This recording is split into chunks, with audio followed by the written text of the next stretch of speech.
All right. You can hear me? Yeah, I get you. All right, nice. So basically live and direct right now. I'm gonna be doing some things behind the scenes.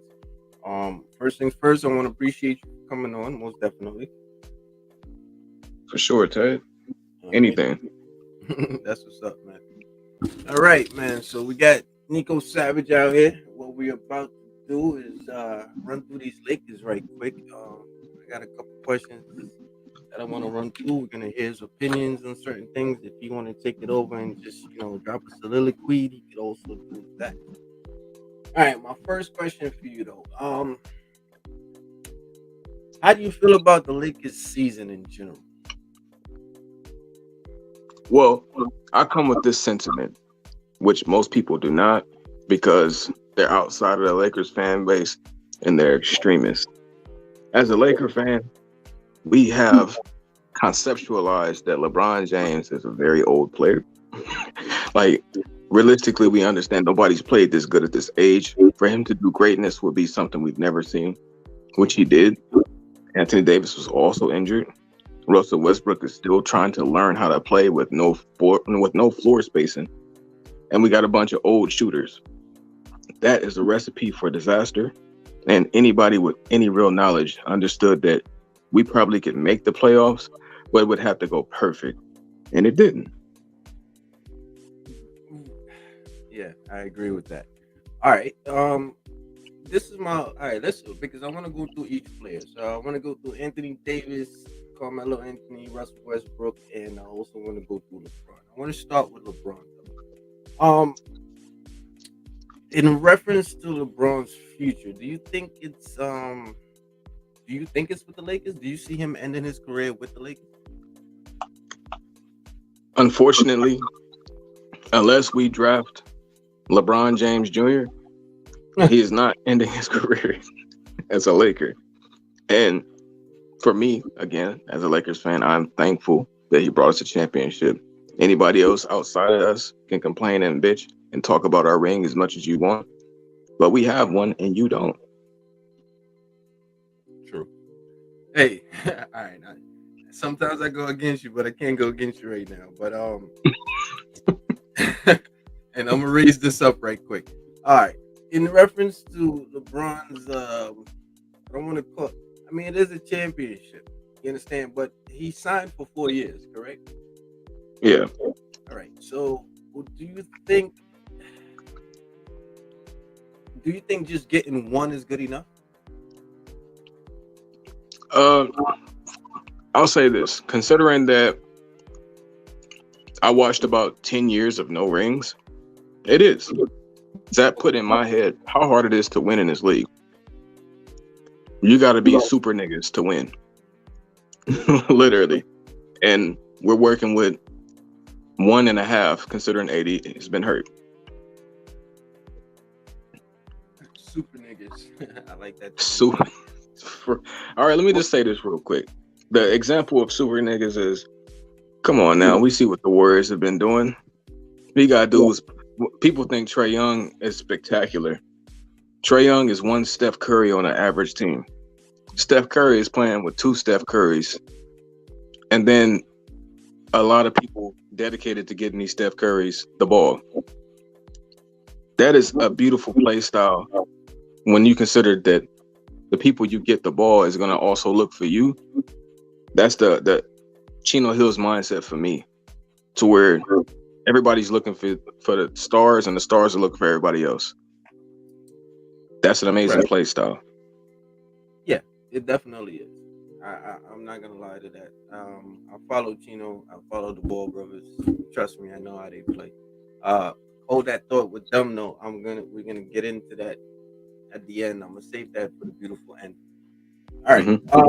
So basically, I'm hearing what you're telling me. Basically, LeBron, if he's all right, I get what you're saying. Unless they're gonna, draft LeBron Jr., you don't see him ending his career with the Lakers. He going wherever Bronny going. Wherever Bronny goes. So you basically answered my next question. All right, beautiful. All right. Here goes a tough question. Do you think Miss Jeannie Buss will deal LeBron and here, this is why I'm asking this question, right? Because I did a video a couple weeks back, and in my opinion, this is what I feel like she needs to do because basically they got rid of everything for Anthony Davis. They brought in LeBron, and then they just basically wiped the slate in order to get Anthony Davis over it. Um, in my opinion, because they gave up the draft picks, I think the smartest thing for them to do is actually try to get rid of the whole team. So here's my plan, and then you tell me what you think. I was thinking that they should trade LeBron for whatever they could get. You understand? Try to get Anthony Davis out of there and also get some picks back, and definitely get rid of Russ, even if it's just for picks, just so they could have an effect in the upcoming draft. Because in my opinion, I don't think an older Lakers team is gonna really do it for you, and I think that they need to get younger. In my opinion, what you think about So I'm trying to think what somebody would realistically trade for a soon to be 38-year-old LeBron. 2 years off of 40, injuries here and there, missed the playoffs. Obviously, stat chasing as much as I love what he's done for the Lakers. I don't see an incentive for a team unless they're like a top tier team. Like you would have to trade him to. Let me see somebody just right on the cusp. I'm trying to think of a team just right there.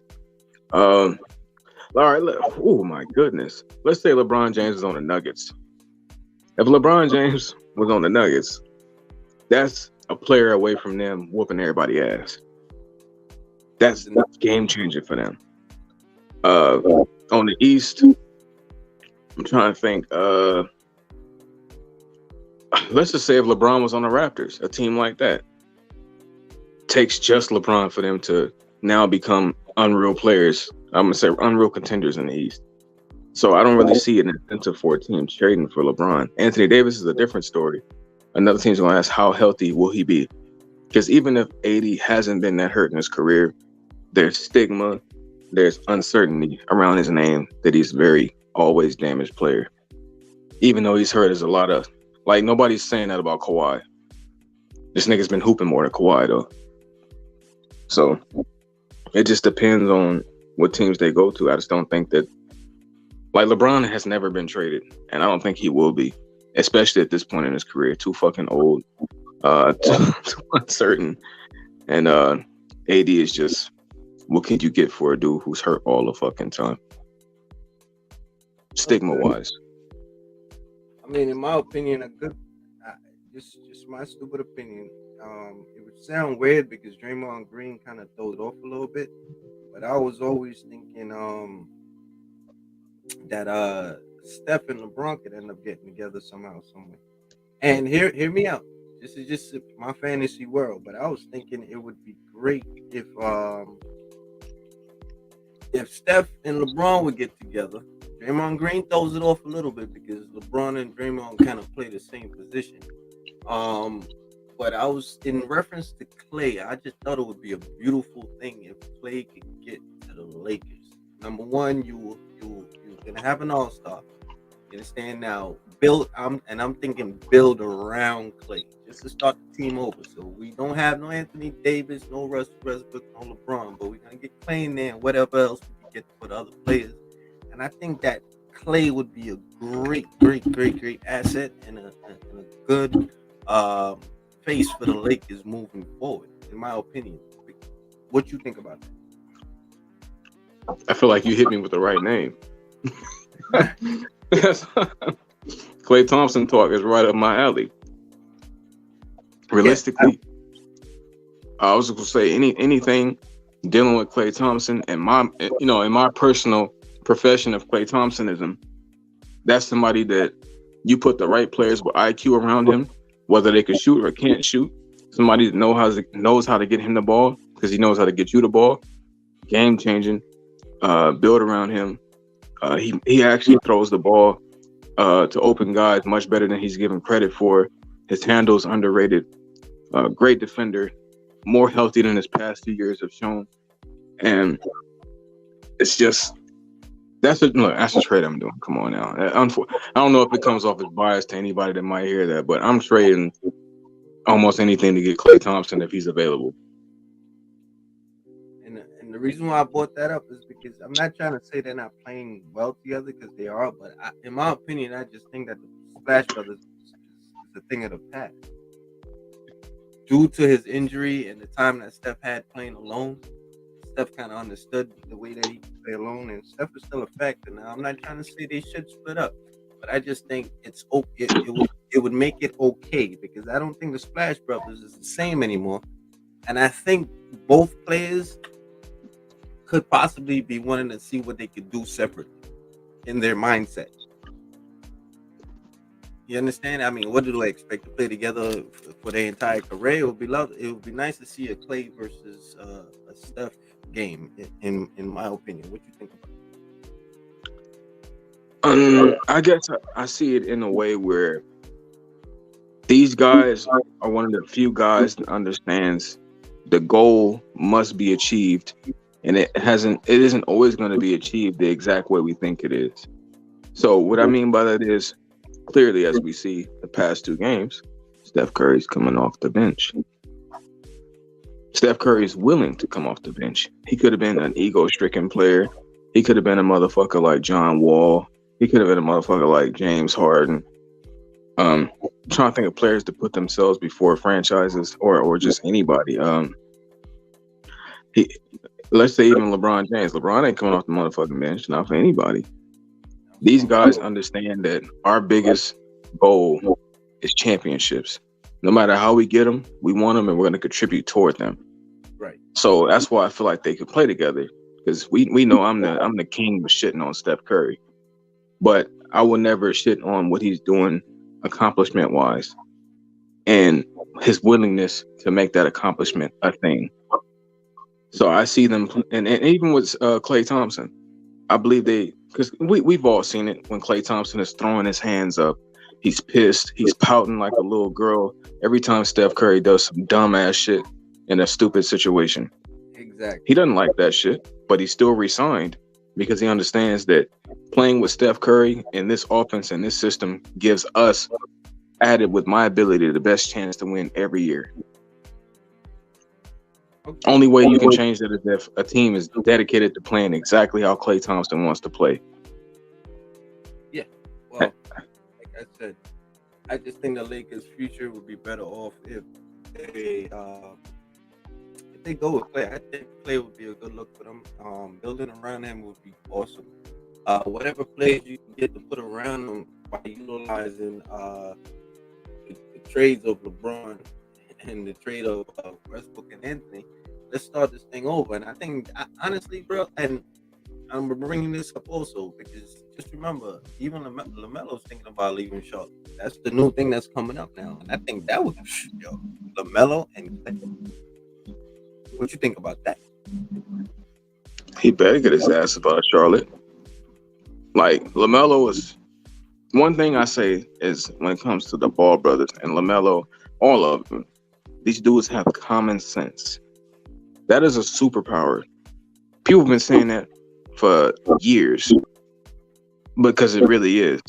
LaMelo Ball is very understanding that he does not have the keys to that franchise. He's not sitting there going every day pretending like he has the keys and he doesn't. Of course, he wants to get the fuck up out of there. He see what y'all out here doing. He see Trae Young can shoot anything every time and pass to anybody, whoever he wants to. Look, the Hawks are on right now, right? In transition, if Trae Young is running by somebody that just got a board or another guard, they give him the ball. Go set up. Whenever Trae Young is on the floor, he's the pure general. And they trust him to, they allow him to, and they want him to. LaMelo Ball wants that kind of treatment. If he don't get it, good fucking bye. Oh yeah, they handed over the franchise to him from jump. I honestly think the coach is the problem over there in Charlotte, but I'm gonna save that for another conversation. I'm gonna move on off LeBron for a little bit. That's just what I think with LeBron. But let's talk about Russell Westbrook. First question, do you see Russell Westbrook with the Lakers next year for this upcoming season? Well, I want to be the first to say this. As much as people shit on Russ, I didn't think he had just the worst awful year. I didn't. When I seen Russ play, it wasn't just like my head is being shaked. I'm shaking my head every time. It's like, oh, this guy's fucking trash. I wasn't that. I was never that. Now, in moments, I was like that, but I couldn't be like that because I knew exactly who Russ was already. Right. I was the guy that been preaching about. Look at a lot of the look at a lot of the greatest highlights. They come off of Russell Westbrook's turnover, and then in the late game clutch. Like I always tell people to go watch that Steph Curry against OKC, where he sent them boys home with the few steps beyond half court or into half court bomb. That wasn't an accident. That came off a Russell Westbrook turnover. Steph Curry walked that shit up court after getting the ball, pulled that bitch for game. Goodbye. Good night. Even Klay Thompson sending them home in that game 6 where people wanted to blame KD. Russell Westbrook turned the ball over. Andre Iguodala found Klay Thompson at the top right wing. Klay Thompson pulled that jumper up. Warriors go up 104 to 101, if I recall correctly. Mhm. That's big in a late game, especially when you know KD isn't on and you're not on. Russell Westbrook has created some of the best highlights on earth, so I wasn't pissed. And how well could he play without spacing? If they get him some shooters, he's gonna cook. I want them to play separately. Russ play, LeBron play. I would actually be comfortable with Russ coming off the bench. If we want to win, treat him like Jordan Poole, Yeah. Well, respectfully. I don't see him there. I don't think he fits there. Um, I think he doesn't need his own team, but he needs the ball in his hand. That's my opinion. When he was with what's that? The Wizards, Yes. Washington. Yeah, that was perfect.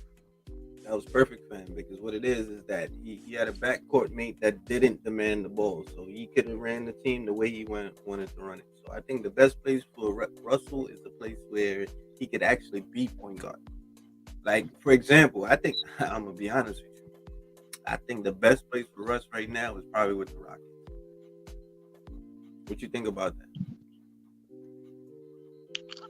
You're right about Russ playing with guys who don't need the ball. Russ could realistically play with Klay Thompson. Russell Westbrook is the kind of guy that he can run a team a lot better than he's given credit for. That's the real shit. He doesn't get a lot of credit for running teams and being successful when doing it. He needs guys that run the floor. He needs guys that cut. He needs guys that catch and shoot. Lakers didn't have efficient catch and shoot, which is why we shit on Russell Westbrook. Yeah. If I was going to send him to any team, it'd be more like, I ain't even going to cap. Charlotte, as much as people don't think it being a good destination, could be a good destination. They might allow him to do what we want LaMelo to do, which is get around him and run, and a couple catch and shoot guys. Well, I think if Charlotte gets rid of LaMelo, that's probably going to be one of the. I mean, in the future, that's going to go down as one of the most dumbest Michael Jordan moves ever done again. I'm sorry, because what you have in LaMelo is a ball wizard. The problem that they're having, in my opinion, with Charlotte is that they're not allowing him to run the team. The coach is doing too much coaching. Understand? One thing I know, and I wanted to say this for another podcast, but I'll repeat it. It's all good.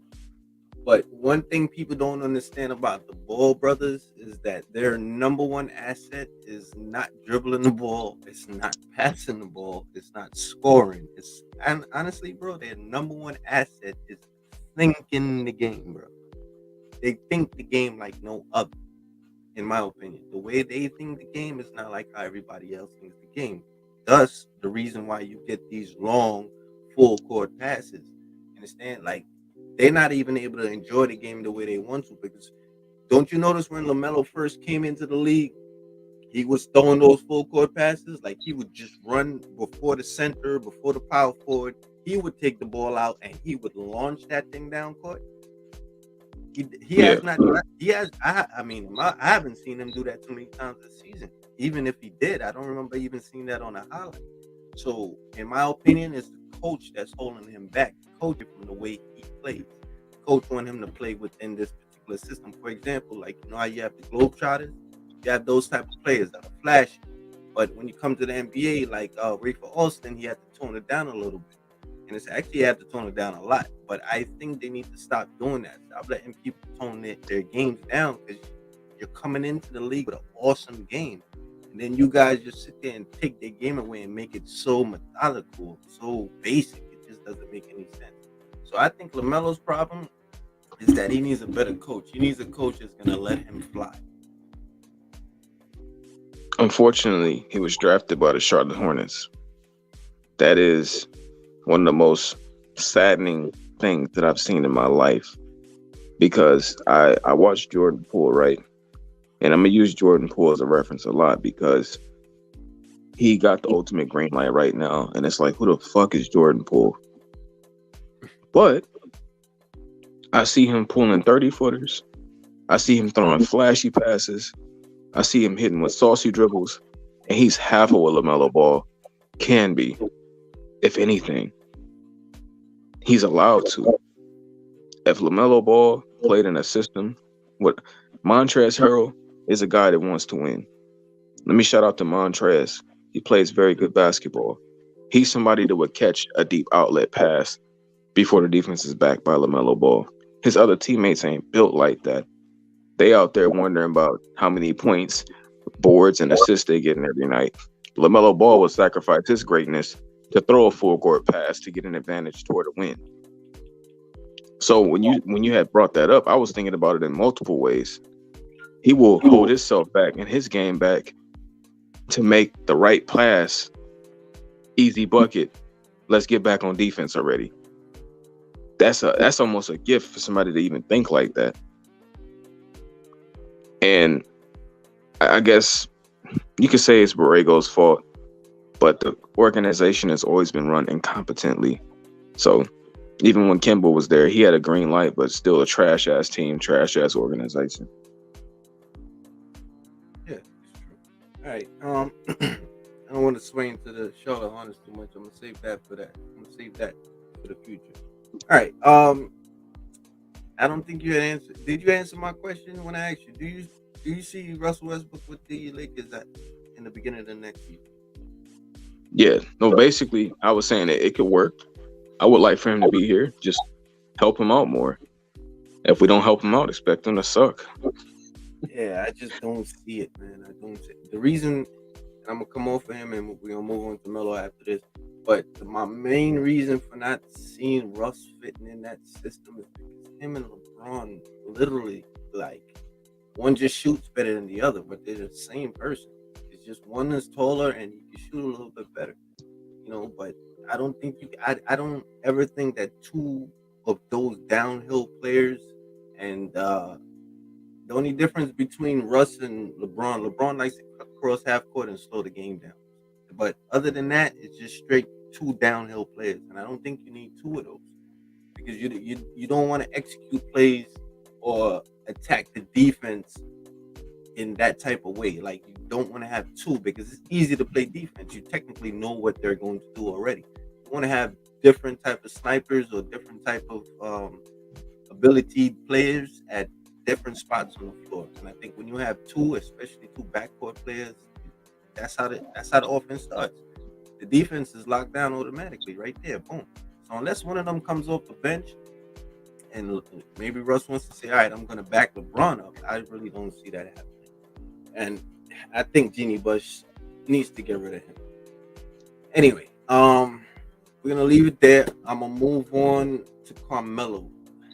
And let me just an FYI, who thought that 03 draft, LeBron and Carmelo are the only two players left in the league from that 03 draft.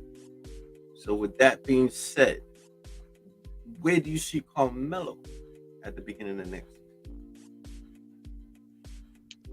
I see Carmelo. Look. I'll welcome him back.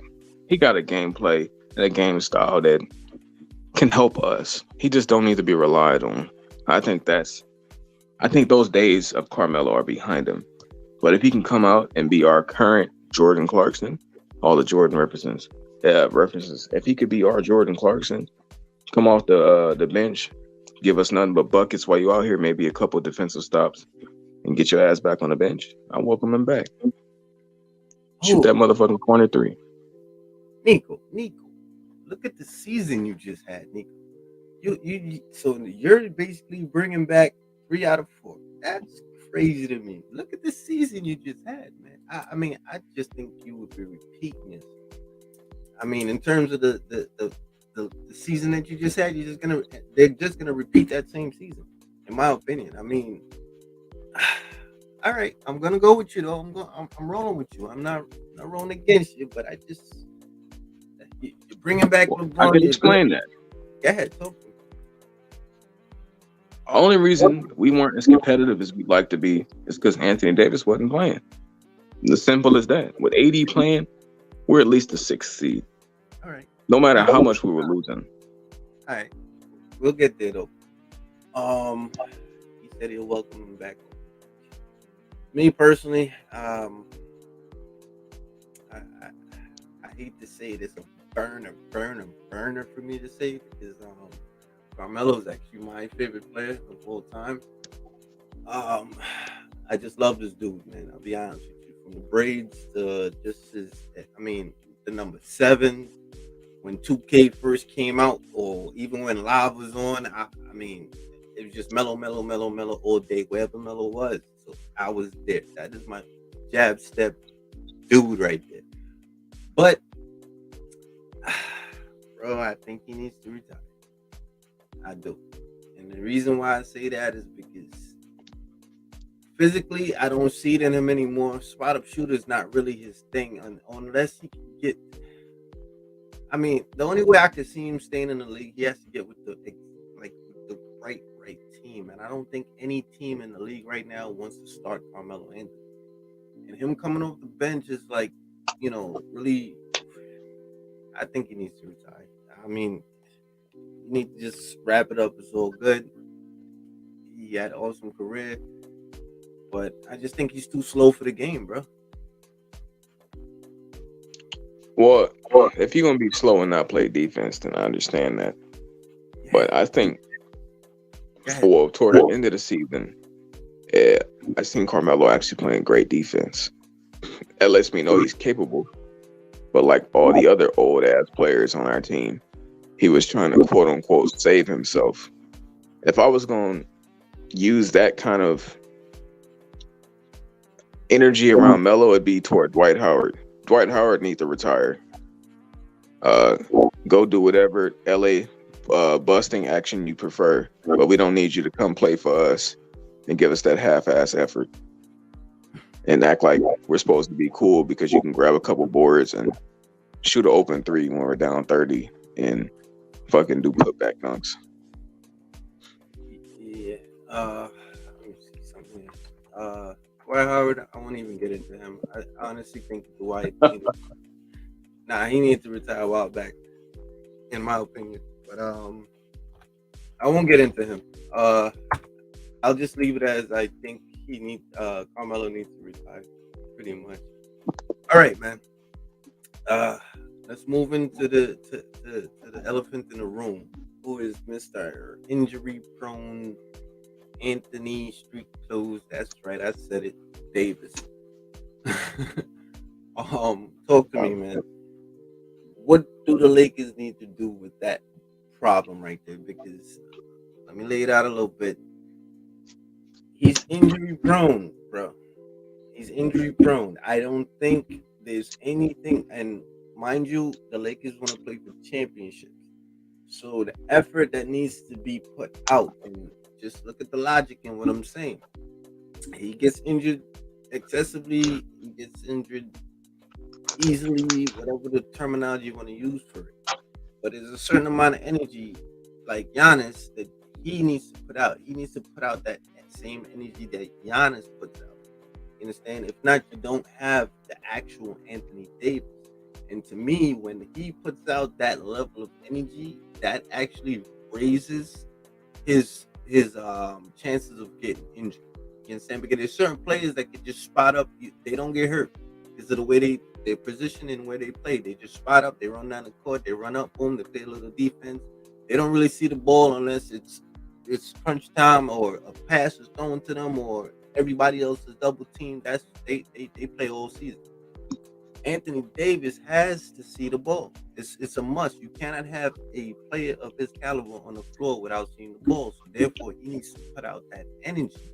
And what I'm trying to say is, every time he puts out that energy, guess what we all do? We bite our nails, bro. You see him doing a power. He's the only player in the league that when you see him actually doing a power move and you see him getting, you just like, yo, please don't get hurt on that, bro. Don't get hurt on that one, bro.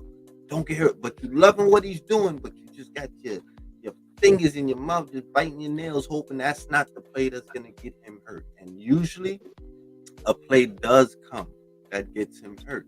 You understand? So with that being said, this is the reason why I feel the Lakers shouldn't bank on this dude, because you're gonna pay for him to just be getting injured. Because as a franchise that goes after championships, you need that level of energy, that Giannis energy, to be put out by your players.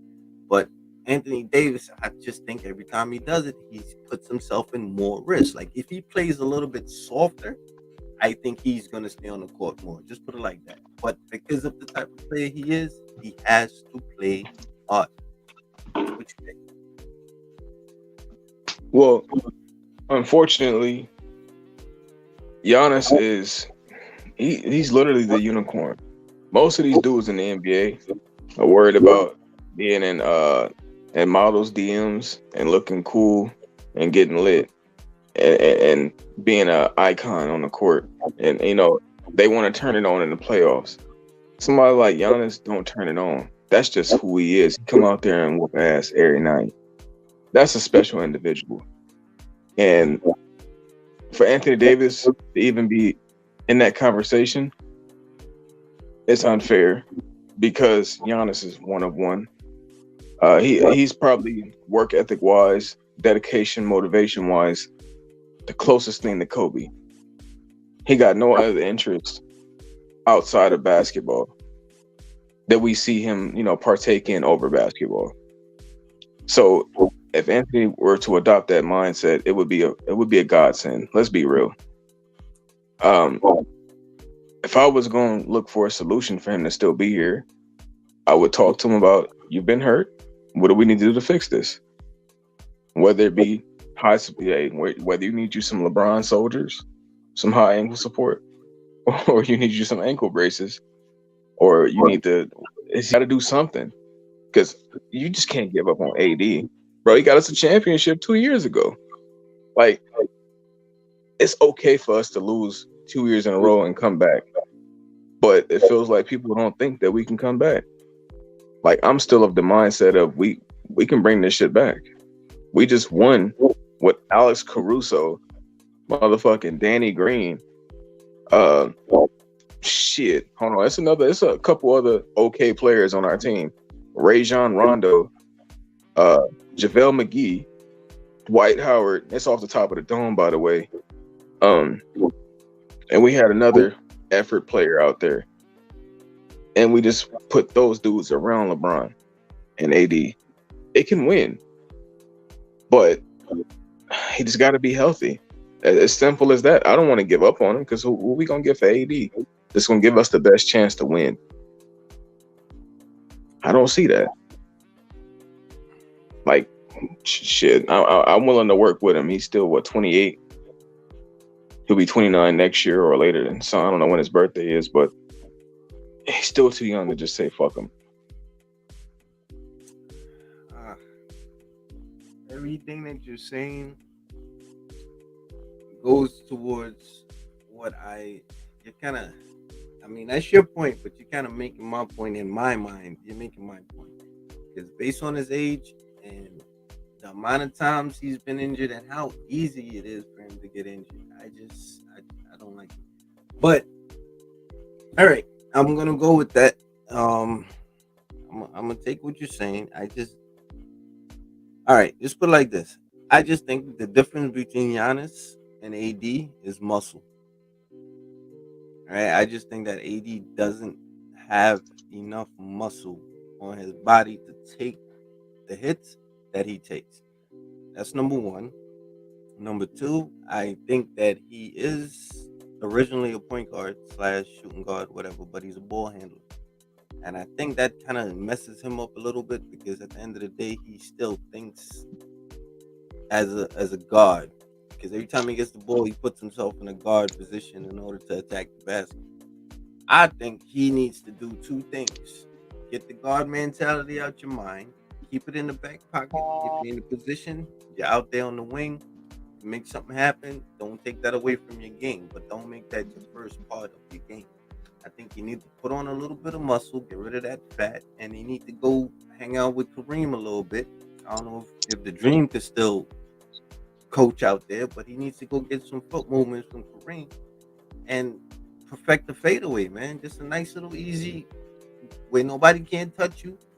Nobody ain't gonna touch you. Your leg is gonna get kicked out, so you're gonna keep the defender away and go get you a nice little fadeaway. Like, but you need to put some muscle on so that way them boys down there don't have you just getting. Because I mean, look, his strength comes from fat. He got that fat boy strength. You know what I'm saying? I ain't saying he's weak, but what I'm trying to say is if you put a little muscle on like Giannis, then he can move people around a little bit and keep them away from his ankles, in my opinion. So that's what I think he needs to do. He needs to put himself in a big man position. Understand your height, understand who you are, play that position, keep your guard mentality in the back of the head because you never know if you're gonna catch the ball up at the top, hit somebody with a little do what you do. All right, that's cool. Pull up, boom, little crossover, boom, that's all good. But the basis of your game should be down there in that paint, in my opinion. That's where I go with that. Well, the fact that his injuries have been mainly lower extremities, I feel like a simple change of maybe footwear, like why is he wearing Kobe's? You know what I'm saying? As a big man, just trying to rock in the paint, put niggas down, put shoulders on people, big body, drop step, up and under, all types of shit. If that's your play style, why are you wearing guard shoes? Dudes who want to cook out at the 3-point line, sauce you, and get by you to where they rarely get touched. I just feel like, hey, change your shoes, So you put on think some it's ankle braces. ladies and gentlemen, Nico said it's in the shoes. Okay. Hey, He when I said seen his ankle touch the ground, I'm like, oh, why you wearing those shoes? Look, and I'm also speaking from the aspect of playing sports. Being a football player, being a lineman. mm-hmm. Everybody liked the little cute running back cleats. I remember my homie handed me some new at that time. You know what I'm saying? Damn, I feel old right now. But during the season, or after the season, it was like 2013. We was working out on the field. He had these new light cleats. I'm talking about these shits was feel like tissue in your hand. That's how light they was. Felt like I could run fast as fucking those. But when I was trying to block somebody and really, start wrecking and putting mitts and weight on somebody, it's easy for your ankle to turn. So by the time I got to college, I had cleats that are pure ankle support, fat nigga cleats. No type of ankle issues with those. Right. I feel like it's in the shoes. Roll with it. You can send him an Instagram message and let him know. For real. Well, I hope. I hope we need AD. Yeah, man. Because I mean, I agree.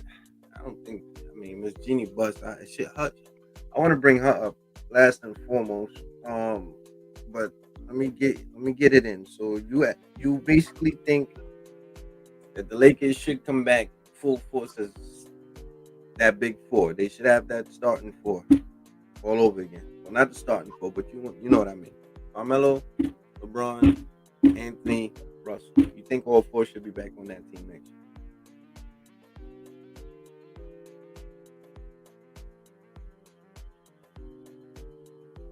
Oh, we lost Nico. Ooh, that sucks. All right, y'all. I'm gonna wrap this up right here. I'm assuming why Nico. Okay, back. I My think bad all. about that.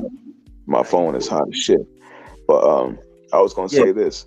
Um, we can't go into a season and not realize, like, every team has good others right now. All the teams we're watching in the playoffs, everybody has something to contribute.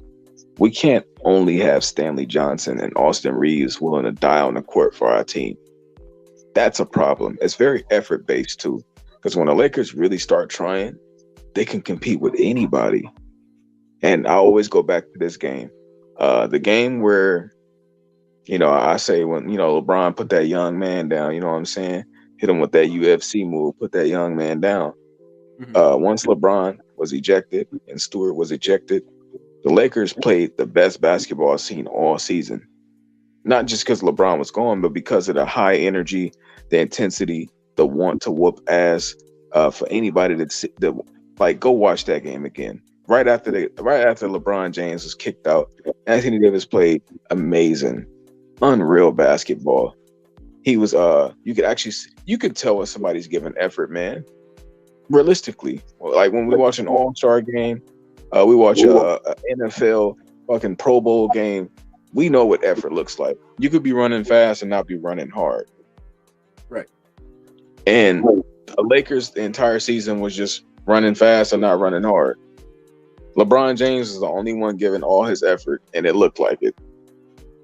And Russ, of course, was, but this wasn't the. I don't want to say it, but he's lost a little bit of a step. It's not anything major to be concerned about. It's a little step lost.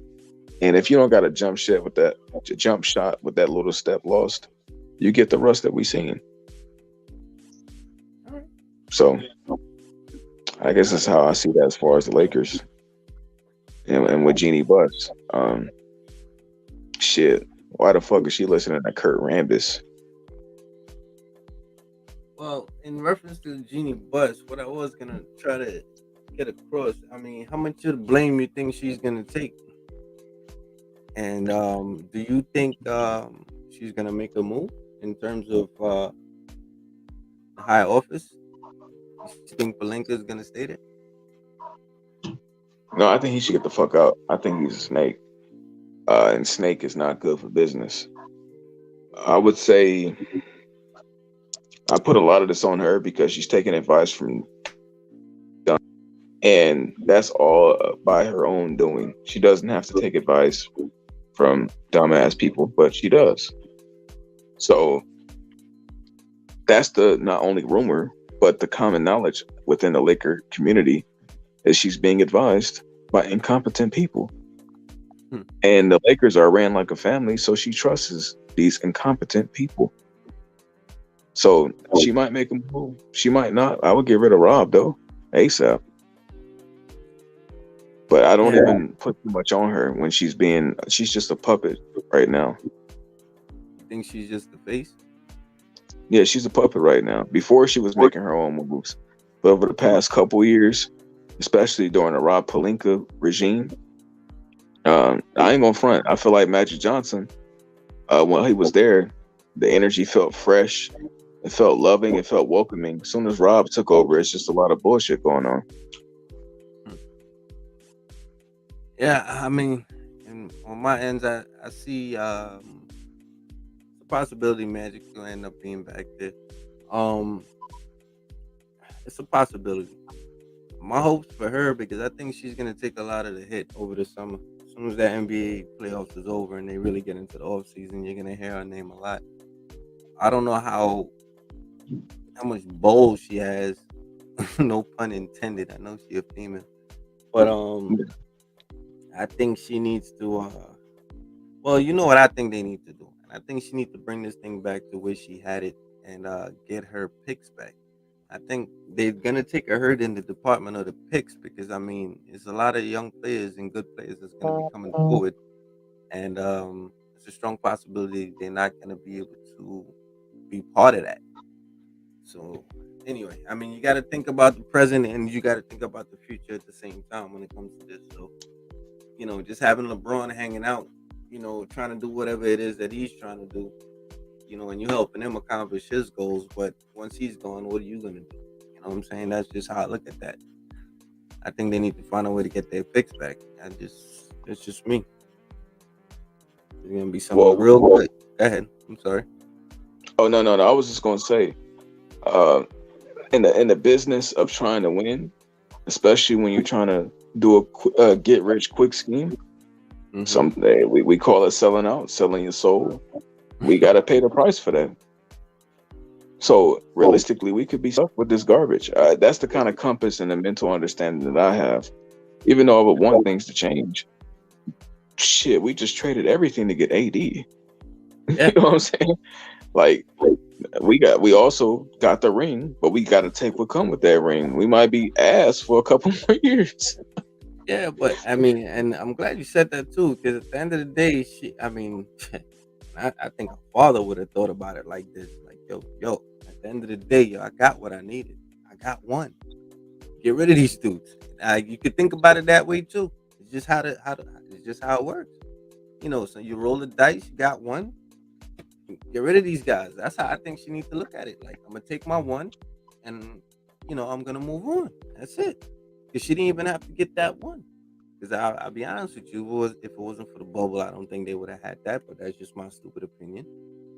You know what I'm saying? I just think they were the most focused team, and I think LeBron happened to work his magic in that bubble, and he found a way to have them boys focused. So I think they were the most focused team in the bubble. Just so happened they were the least team that was rattled.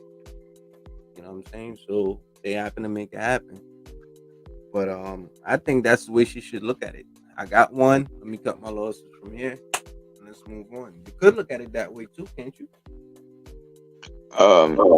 Well, I do want to address the bubble real quick, though. And if I have to be honest, even though LeBron and AD played divine basketball, I feel like the biggest issue that we might have faced was a healthy Jamal Murray, and he wasn't. Mans was averaging goddamn 40. Like on some crazy shit, shooting like 70%. I've never seen that in my life. Yeah. For any human being that wants to see divine basketball, watch Jamal Murray in the bubble. Niggas was focused out there. They was playing unreal. And even Jokic, oh my goodness, but he couldn't do it by himself. He couldn't do it by himself. Murray was looking like MJ out there. Shit, I ain't seen MJ do that ever. I'm sorry. No offense to the MJ fans. But he was shooting everything. We're gonna have that. My bad. Go ahead. Nah, you're good. I was just gonna say we're gonna have that debate. The MJ debate with you is going to be so much fun. I'm gonna wait till the numbers go up a little bit more, because that's gonna be an awesome conversation. Because I would love to have that. I hear you going all the time, and there's things that I want to say. But anyway, I'm not gonna hold you anymore. Try to wrap it up a little bit, so that way you can get your phone cooled down. I know how that goes. You know what I'm saying, but I do appreciate you coming on. If you have any anything that you want to just drop before we tone it down, go right ahead. Well, I was gonna say, first and foremost, thank you for having me. I know, not necessarily that I put it off, but I've been not the quickest to do it, and not intentionally. But I'm glad I got it done. Very smooth, very easy. Great questions, good interviewer, and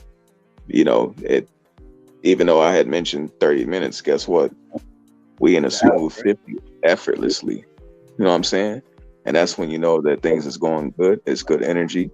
I would say definitely looking forward to you speaking more and putting your voice out there more and building community, building camaraderie, building connections, and fucking with you more. And just even wanting to do this with me, so like I say on every occasion, I see myself still as just a regular nigga, but sometimes people show up for me, and I appreciate it.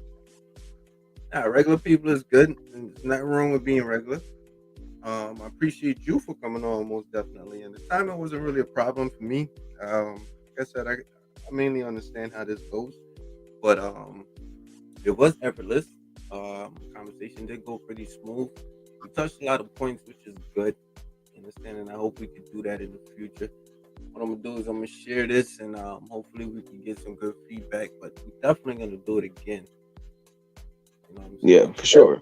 Definitely. When it comes to basketball, even life, I'm definitely always that's like my cup of tea. Like basketball for me, I guess look, I can add this just to a whole little piece of conversation. Basketball to me isn't like something I can't conceive mentally. When I see it, it's like flowing water. You just know what to do. It's like a door opens, flow this way, door opens, flow that way. It's just an amazing orchestration of moving bodies and ability. And I could talk about this shit anytime. As much as people agree or disagree with me, I try to see it from a lens of just that pure basketball playing ability and the way that it should be played to the highest ability of winning.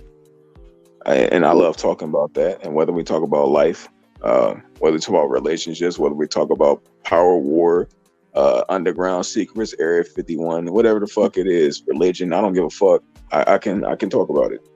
Nah, I got you. We actually we'll touch a couple bases. We're definitely gonna touch a couple bases. Um, I know a lot of other platforms they like to just stick to one thing, but me personally, if it's in the world, it could be talked about.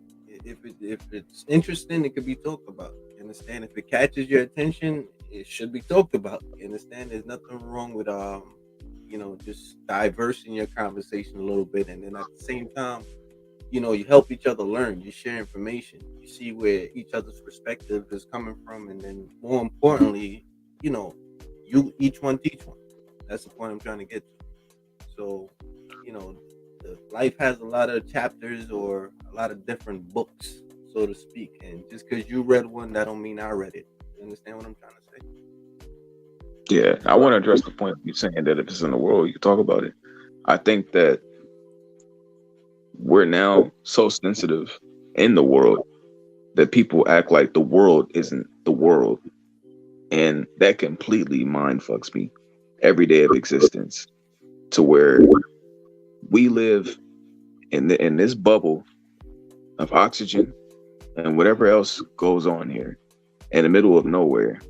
Mm-hmm. And the most that we can care about is our feelings. That makes no sense to me. When knowledge should be the biggest goal, because that's all you're going to have at the end of the day. When those last breaths of consciousness, you're just going to have your thoughts, whatever you know, whatever you go out with, it's just going to be what it is. It's gonna be what you know, right? Yeah, Whatever you that's go it. out with, it's gonna be what you know. No, And that's nothing else all. but what you know. I respect what you just said, my man. And this is the reason why I want to have deeper conversations with you beyond basketball because trust me, you're a very enlightening brother. And the way you just formulated what you just said, we're gonna relate it back to basketball with what you just said. Like, and I understand you. That's the whole thing. That's why I kind of vibe towards you because I do understand the way that you talk. A lot of people, trust me, you talk, or people don't understand you. You're talking the same English, but their interpretation of what you're saying is not the way you can actually mean it. For example, uh, you just explained in reference to basketball, you more pay attention to the flowetry, which is more so like the poetry of basketball, meaning the beauty of the game. And I understand 110% what you just said because that's what I enjoy about the game also. People don't understand that it's literally like so many different diagrams going on the court for when this person goes here to when this person goes there to how the ball is passed there to how this, you understand? And that's what you're talking about. And the beauty of it is looking at basketballs when you see professionals put it on and live in front of your face, you could actually the ball players actually do take it that way. You can see the beauty in their game. I understand what you're saying when it comes to that, and you reflect that towards the world, and I do too. This is why I know we can definitely have some awesome conversation. Yeah. I'll say this: I grew more fond of Kevin Durant when he became a Warrior, not just because he was playing with Klay Thompson, but because he acknowledged the fact that the way that they move the basketball and how their goal is to win, no matter who's doing it, told me that his level of consciousness and understanding of the game is higher than most. Even though people call him a snake, this and that. Basketball is not about one dude just fucking hammering a fucking nail down your throat until it's beat the fuck in. It could be a fucking plethora of things that equal a win. Mm-hmm. And if you happen to be the best option that night, it's you. Yes, my man. Yes. And that's the toughest thing that most and a lot of professional ball players they don't understand. And that's what kind of made Mike. Oh, I'm not even gonna say Mike. Let me stop because that I want to have that you about going on me for using him as an example. So what? Yes, very forceful player. Yeah, but trust me, he is one. Your coach shouldn't have to tell you to find Paxson. You should already know. Well, nah, Mike. I'm gonna explain Mike real good to you one day, but I'm not gonna use him as an example. But we'll use Katie. Actually, we'll use the word. And this is how I'm gonna combat you too. But we're also gonna say this for the future. But see, notice the one team that plays the way that you love with the flowetry is coached by who? Steve Kerr, student of Phil Jackson. That's so and that student of Phil Jackson also had another student, and that student was, but we're not gonna go in. But the point that I'm just trying to make off of that is that you see triangle offense. You see Mike understood it. You understand? But I don't want to get in. I'm trying not to go in there. But the triangle, I'm gonna use everybody else but Mike to give my example.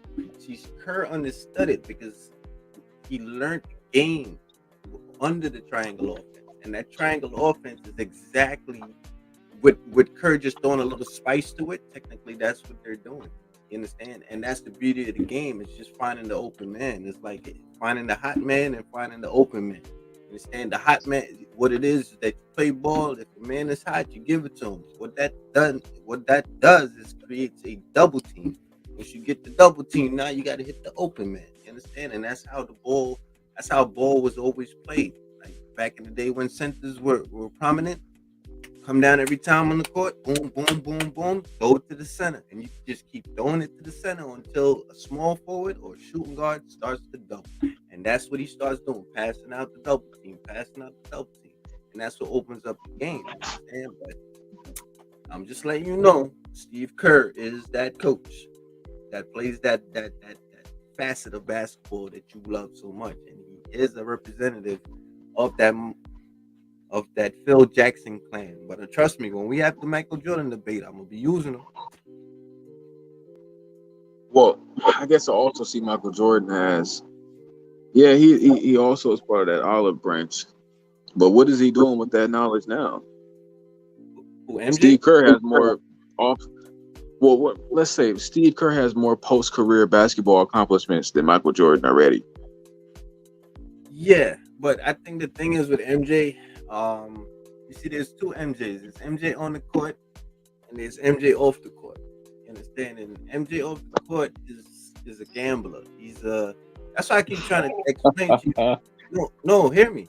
Like, no, I mean, if nobody understands this is MJ off the court. MJ is a straight up hustler. I'm gonna play you in throwing gum to the wall. I'm gonna play you in kicking who can kick this ball the furthest. That's just him. So he's a gambler.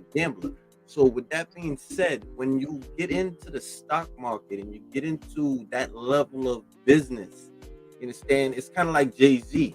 You remember when Jay-Z had said, and he had said something about the Nets could lose so and so many times and he wouldn't care. I don't know the verse that he said, but he's basically saying the Nets could just keep losing. He wouldn't give a shit. You understand? Because what it is that I don't think MJ's thinking championship more so than he's just thinking, look, man, I have a stock in this, and it's all about how I can make my money. So sometimes it doesn't even pay. And I think somebody on Flight Sports had made this point too. Sometimes it doesn't even pay for your team to go to the chip or get to the playoffs. You understand? Sometimes they're actually playing that gambling game. You know what I'm saying? That's outside of the court, and that's how MJ is. And I think that's why MJ makes it. I'm not saying this is why he makes BS moves or whatever, but I think that's part of it. He just don't care. You understand? Like the money is still made to, and he's thinking business wise. You're thinking on the court. He's thinking like, yo, at the end of the year, did I make what I was supposed to make? That's all I care about. Boom. And I just think that's his problem, to be honest. Yeah. I guess I would also add, um, shit, the the most winningest franchises are worth the most money. Yeah, I guess he not looking for his in return in a couple years from now. I guess if it's all about the business, because if he were to turn this into a playoff contending team consistently and to pay all his in-home guys and have, like, for example, let's just use words again. They're so close, and the people have invested in their three guys so much that these three guys have done any and are willing to do anything for that team to structure victories out of it. That's three guys that had trust from the organization. I don't know who the Hornets have built any type of trust with. They can't even do it with LaMelo Ball, and all he want to do is win. He'll hoop for free if he got to. He make all his money off the court. I agree with you, but go ahead. Oh, and I was just saying that's a rare luxury of a human trait for somebody to not want to fleece you. His only goal is to win. And we talking about motherfucking business decisions, and you got one of the biggest potential money making players in the history of basketball. I agree Shit. with you. I mean, looking at it from a fan standpoint, I agree with you. Looking at it from a general manager ownership standpoint, which I honestly can't even do that because I'm not a general manager or owner. But as an assumption, general manager and owner, so I'm just gonna have an assumption towards it. I think it's more business than anything else. I could be wrong, but I just think MJ is not. Man, I just think if he takes an L, he's okay with it. I just think the way the money's set now, he does have LaMelo. I'm gonna be honest with you. I'm gonna agree with you with everything that you say because if this dude gets rid of Melo, there's something in any shape or form. I'm done, bro. I'm just like, nah, I can't have that loyalty in MJ foot. Nah, bro. Because you're gonna change the dynamic of the whole entire team. And right about now, you're telling me that this player just did all of that for you for the past 2 years. You see his future potential, and based on his age, and you just gave him up. I would have to say he's doing somebody in the NBA a favor, bro. If LaMelo ends up on LA, he's doing them a favor. If he ends up anywhere else, he's just giving away players, bro. LaMelo Ball is out here setting records by just playing basketball with no special favoritism, no perforation for his ability. He's just the starting point guard. He's setting records yearly. It's already 2 years in. That is remarkable. If that does not scream to this organization we need to take him seriously, then what will? I don't know, bro. I mean, I'm with you. That one, I'm with you 110%. That's why I said I'm gonna just look and see what happens. Because if he gets rid of Melo, MJ's finished, bro. And when I say finished, I mean as an owner and as per IQ in terms of managing a team, I don't think he's it. I just don't. I just think he needs to sell that team, bro. He's gonna turn into a James Dolan. He's just gonna turn into a James Dolan. Like you're just hanging on to the team and you ain't doing not a goddamn thing. And I'm a Knicks fan, bro, and I'm pissed off at James Dolan because I mean, there's a lot of things we could have did. Just Mark Jackson, just bringing Mark Jackson alone in as coach and taking a step back is all we need for years now. For years now, that's all he had to do. Just bring in Mark Jackson, make him the face, and he will bring in the players. The players will come. And even if they don't come, Mark Jackson is going to work what you have into a proper position. You understand? And even if you don't, you can put him on a 4, 5 year, 6 year contract. That's about it. I mean, give him a job. He's a New Yorker. But nah. But if MJ does that, bro, I'm done. I mean, my confidence in MJ as anything in terms of president, owner, general manager, whichever one. Mitch Kupchak, I know they all in there. I know he's the owner, but in terms of that whole entire operation that's going on in Charlotte, nah, bro, I'm done with it. I I'm done low with key it. checked out when I seen Melo standing in the corner for the whole game and got 3 points. Yeah, That's low key when I checked out mentally. Just because that, all right, I'm not trying to say it, but that's Alonzo acceptable situation. Lonzo Ball is a man that he's molded himself, unfortunately, into a guy who's comfortable standing in the corner and catching and shooting. That's not LaMelo's game. LaMelo wants mitts all over the game. He want to put his footprints, his handprints all over the game of basketball because he know he gonna do it right.